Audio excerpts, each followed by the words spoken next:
नमस्कार, आप देख रहे हैं Satyavarta TV news. Satyavarta TV news में आपका स्वागत है।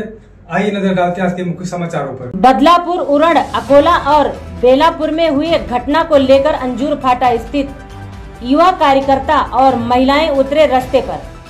बता दें, सुशील आवटे के नेतृत्व में बदलापुर के आरोपी को फांसी की मांग के नारे लगाते हुए रास्ता रोको आंदोलन किया गया, जिसमें सुशील आवटे के साथ मनोज गुलबी, अभिषेक गोयल, शिवा लोमटे, अशोक रोकड़े, संदीप मिश्रा सहित कई महिलाएं और युवाओं ने जाहिर निषेध आंदोलन किए।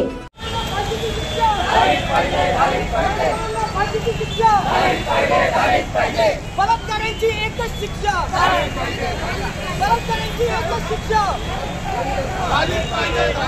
बलात्कारांना फाशीची शिक्षा, गुन्हेगारांना फाशी।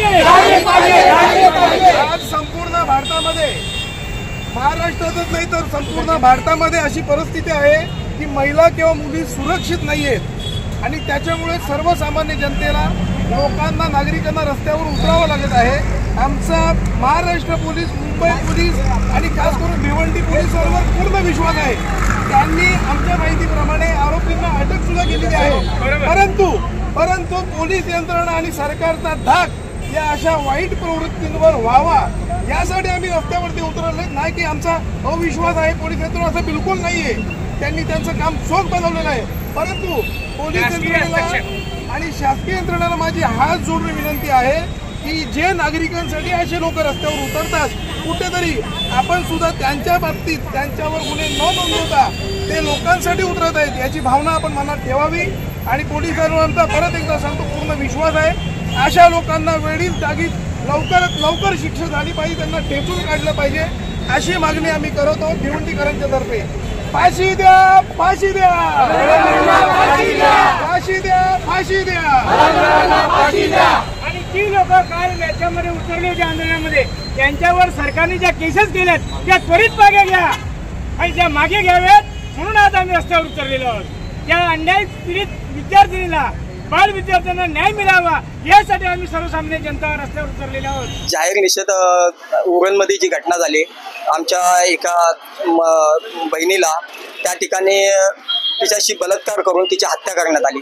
त्यानंतर आमच्या इथे एक नवी मुंबईला जी घटना झाली, मंदिरामध्ये जी महिला, घरी थोडासा काही भांडण झाले होते, त्याच्यावरून ती मंदिरामध्ये गेली होती, तिच्यावर देखील बलात्कार होऊन तिची हत्या करण्यात आली।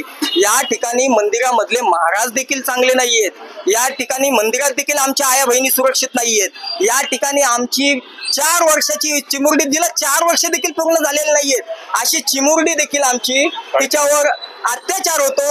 अक्षरशः अंगावर काटा आणणारी गोष्ट आहे, मन म्हणजे सुन्न करणारी गोष्ट अशी आपली इथे घडतीये। अत्यंत मी सांगतो, खरंच बोलायला माणुसकी राहिली आहे का नाही राहिली आहे?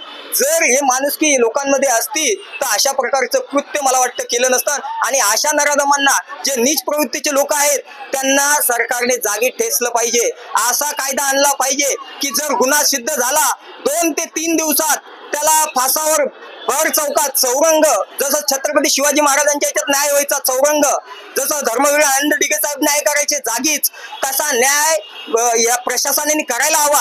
जर प्रशासनात ती जमत नसेल तर त्या आरोपीला आमच्याकडे द्या, आम्ही दाखवू करून आम्हाला काय करायचं ते आम्हाला। आणि जर या गोष्टीसाठी माझ्यावर, या माझ्या सहकार्यांवर, आमच्या सगळ्या आंदोलकांवर गुन्हे जरी दाखल झाले तरी चालतील। आणि जर प्रशासन जर 7 दिवसात जर फाशी देत नसेल तर प्रशासनाने आम्हाला परवानगी द्यावी की शस्त्र आमच्या बहिणींना आम्ही शस्त्र देऊ। प्रशासनाने फक्त बोलावं की तुम्ही तुमच्या पद्धतीने करावं। आजच्या महाराष्ट्रामध्ये आम्ही लोक तलवारी वाटू, जर नाही याच्यावर न्याय झाला तर आमच्या बहिणींच्या हातात आम्ही तलवार देऊ आणि तलवार घेऊन रस्त्यावर फिरायला लावू। मग जी अराजकता माजल ते त्याला जिम्मेदार हे सरकार असेल। या सरकारला, या प्रशासनाला केंद्रात देखील मोदी साहेबांची सत्ता आहे, अत्यंत चांगल्या पद्धतीने जर काम ते करत असतील तर अशा प्रकारचे गुन्हे झाले नाही पाहिजे। देशाला अत्यंत काळीमा फासणारी घटना आहे। आज जर हे अमेरिकेमध्ये झालं ना, त्या ठिकाणी देखील लाखो लोक रस्त्यावर उतरतात, त्या देखील कडक कारवाई होते। इराणमध्ये होते, आपल्या सौदी अरबमध्ये होते, अशा अनेक ठिकाणी मौत म्हणजे गुन्हा सिद्ध झाल्यानंतर त्याला मृत्यू हा दंड दिला जातो जागी आणि रस्त्यावर. तर आपल्या इथं असं का होऊ शकत नाही? हे झालं पाहिजे, काळाची गरज आहे. त्यामुळेच आज आम्ही सर्वांनी मिळून जाहीर निषेध आंदोलन आम्ही केलं आणि रस्ता रोको करण्याचा आम्ही प्रयत्न केला, पण पोलिसांनी आम्हाला अडवलं आणि पोलिसांना आम्ही सहकार्य म्हणून त्या गोष्टीला आम्ही पोलिस आमचेच आहेत हो, पोलिसांना आम्ही सहकार्य करतो. कारण की पोलिसांचा काही दोष नाही, ते ऑर्डरचा फॉलोअप करतात आणि वरून जे ऑर्डर देणार आहेत त्यांना समजलं पाहिजे. आणि जे बदलापूरला 300 जणांवर गुन्हा दाखल झालेला आहे त्यांचे खटले आजच्या आज मागे घेतलेच पाहिजे. जर नाही घेतले तर आम्ही जेवढे सहकारी आहोत, ज्या पद्धतीने हे कोणत्या पक्षाचं आंदोलन नाही तर पहिलं मी सांगू इच्छितो. त्यामुळं सार्वजनिकरित्या हे पब्लिक डिमांड आहे की तुम्ही त्यांचे खटले मागे घेतले पाहिजे आणि त्याला 7 दिवसात फाशीची शिक्षा झाली पाहिजे त्या नराधमाला. जर तुम्ही त्या एकाला द्याल तर नंतर महाराष्ट्रात गुन्हा घडणार नाही. आणि जर तसं नाही झालं तर मग महाराष्ट्र जे आमचे पदाधिकारी आहेत सर्व हे सहकारी आहेत, हे नंतर पण आम्ही 7 दिवसानंतर रस्त्यावर उतरू. इसी तरह सबसे पहले खबरों को देखने के लिए हमारे चैनल को सब्सक्राइब करें, लाइक करें, शेयर करें. धन्यवाद.